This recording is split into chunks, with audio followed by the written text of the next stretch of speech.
नमस्कार, मैं जितेंद्र चतुर्वेदी। बात 1 सितंबर 2025 की है। पटना के गांधी मैदान में मचान सजा। इंडिया ब्लॉक का जुटान हुआ। क्यों हुआ? क्योंकि मामला शक्ति प्रदर्शन का था।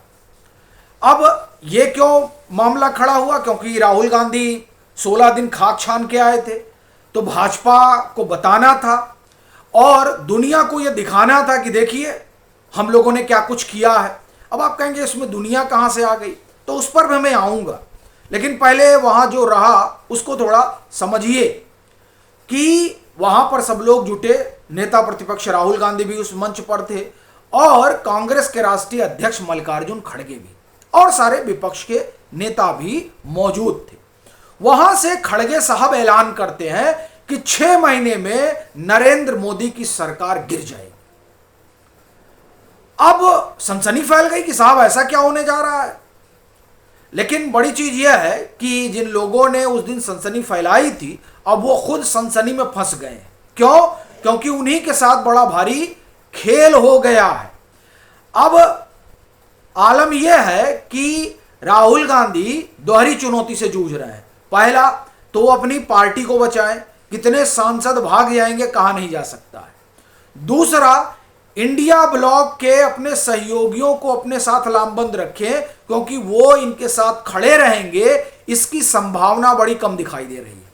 अब आप कहेंगे कि ऐसा कैसे हो गया भाई, तो वो मैं आपको एक एक करके बताता हूं और शुरुआत करता हूं कि ये मैं दुनिया शब्द का प्रयोग क्यों किया, क्यों वो वहां से दुनिया को बताना चाह रहे थे। वो इसलिए क्योंकि दुनिया की दिलचस्पी बिहार के चुनाव में है।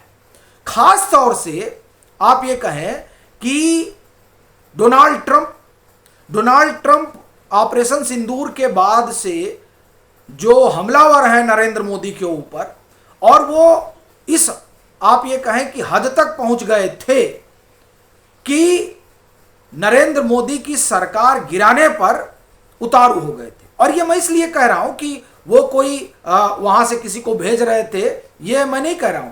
मैं ये कह रहा हूं कि वो बयान ऐसा दे रहे थे जिसकी वजह से भारत में एक ऐसी राजनीतिक परिस्थिति बन रही थी जो प्रधानमंत्री के तौर पर नरेंद्र मोदी को कमजोर करने में लगी हुई थी।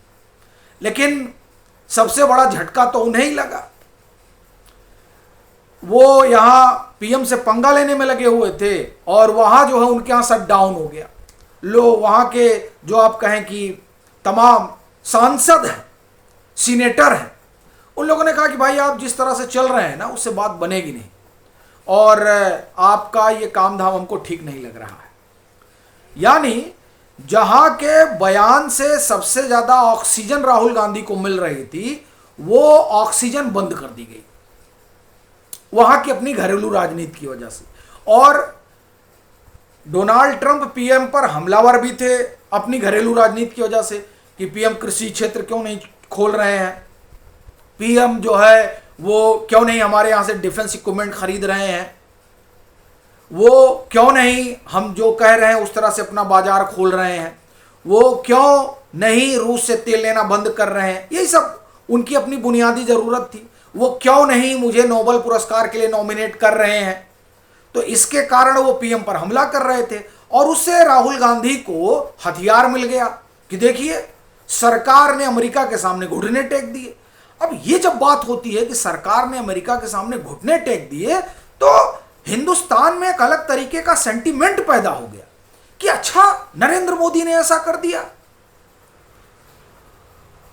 ये सब सेंटीमेंट बनता खड़ा होता, राहुल गांधी उस पर अपनी इमारत बनाते, उससे पहले पी चिदंबरम का बयान आ गया कि साहब घुटने तो हमने टेके थे, अब लीजिए।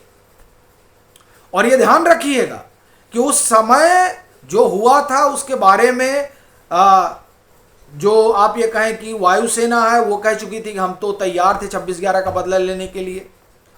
फिर आप देखिए कि पी चिदंबरम कह रहे थे हम तो तैयार थे। शिवशंकर मेनन की जो किताब है उस किताब में भी वो कह रहे हैं हम तैयार हैं। तो रोक कौन रहा था? पता चल रहा अमेरिका रोक रहा था। तो अमेरिका किसको समझा रहा था? जाहिर सी बात है 10 जनपद को समझा रहा था, क्योंकि सरकार तो वहीं से चलती है। तो अब अमेरिका के सामने कौन झुका, ये बात स्पष्ट हो गई। और इससे यह भी स्पष्ट हो गया कि एनडीए की सरकारें अमेरिका से दो दो हाथ करने को तैयार रहती हैं, झुकने को तैयार नहीं रहती हैं। प्रधानमंत्री जब वाजपेयी जी हुआ करते थे उस समय भी ऐसे ही अमेरिका ने बाह मरोड़ने की कोशिश की थी, लेकिन पीएम यानी तत्कालीन पीएम वाजपेयी जी डटकर खड़े रहे। उसी तरह से बाह मरोड़ने की कोशिश नरेंद्र मोदी की हुई। नरेंद्र मोदी ने कहा कि मैं इस सब में नहीं पड़ने वाला हूं, आपको जो करना है करिए।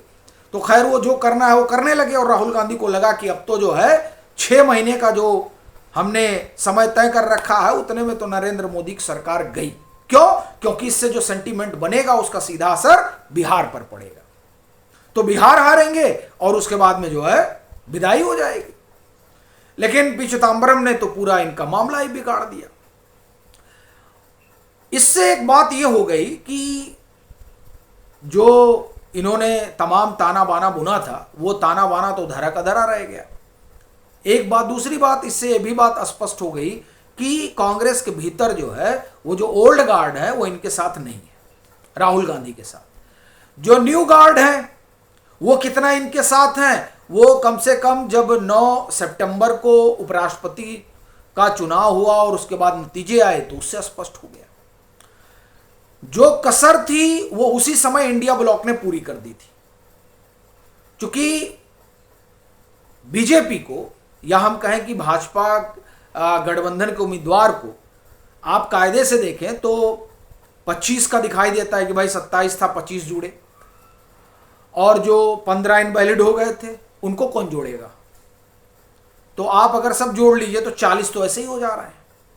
अब बताइए तो इंडिया ब्लॉक में कौन है और फिर कांग्रेस में कौन है। यही नहीं, राहुल गांधी जो मुहिम चला रहे हैं उस मुहिम से भी लोगों को एतराज है, और अब एतराज इसलिए भी बढ़ गया है क्योंकि जिस आप ये कहें कि नाम काटने और जोड़ने को लेकर वो अभियान चला रहे थे, वो सारा अभियान फुस हो गया। चुनाव आयोग ने दिया, मतदाता सूची आई भैया फाइनल, 40-42 लाख नाम कटे हैं। इतने देर में तो बिहार में आंदोलन हो जाना चाहिए था, क्योंकि वो आंदोलन की जमीन है। कुछ नहीं हुआ। और सबसे बड़ी चीज ये निकल कर आ रही है कि बिहार में भाजपा गठबंधन आ रहा है। तो एक तो डोनाल्ड ट्रंप के बयान के बहाने जो नैरेटिव गढ़ना चाह रहे थे राहुल गांधी वो खत्म हो गया। चुनाव आयोग के बहाने जो विमर्श खड़ा करना चाह रहे थे वो ध्वस्त हो गया। बिहार में जो खेल होने जा रहा है और जिस तरह के इंटरनल रिपोर्ट आ रही है, जो सर्वे आ रहा है, वो सब बता रहा है कि एनडीए भारी बहुमत से आ रही है। तो इसका मतलब तो ये हो गया कि राहुल गांधी जो कुछ चला रहे हैं उसमें कोई दम नहीं है, और राहुल गांधी के साथ सांसदों का राजनीतिक भविष्य भी सुरक्षित नहीं है। और इस बाबत गहमा गहमी हो चुकी है कुछ रोज पहले। तो अब क्या है कि राहुल गांधी अपने सांसद समेटे, पहली चीज तो ये है। दूसरा, ममता बनर्जी अगर किसी बात से सबसे ज्यादा चिढ़ रही हैं तो वो है कांग्रेस का वामपंथियों से प्रेम। राहुल गांधी कोलंबिया में जाकर भारत के लोकतंत्र पर सवाल खड़ा कर रहे हैं, जहां लोकतंत्र की क्या कहानी है बताने की जरूरत नहीं है। वहां जो है वामपंथ का परचम लहरा रहा है। वो वामपंथ जो भारत में मृतप्राय है, थोड़ा बहुत केरल में जिंदा है, तो वो भी कहा जा रहा है कि पिनारी विजयन ने तो हिंदुत्व का झंडा उठा लिया है, कहा जा रहा है। जो भी हो, लेकिन ये तो चर्चा है ना साहब कि जिस वामपंथ से सबसे बड़ा झगड़ा ममता बनर्जी का है, उस वामपंथ के गढ़ में जाकर राहुल गांधी ने यह तो स्पष्ट कर दिया है कि कांग्रेस की आज की लाइन क्या है। और यह बहुत दिनों से कहा जा रहा है कि कांग्रेस, जो मौजूदा कांग्रेस है, वो वामपंथियों की जकड़न में है।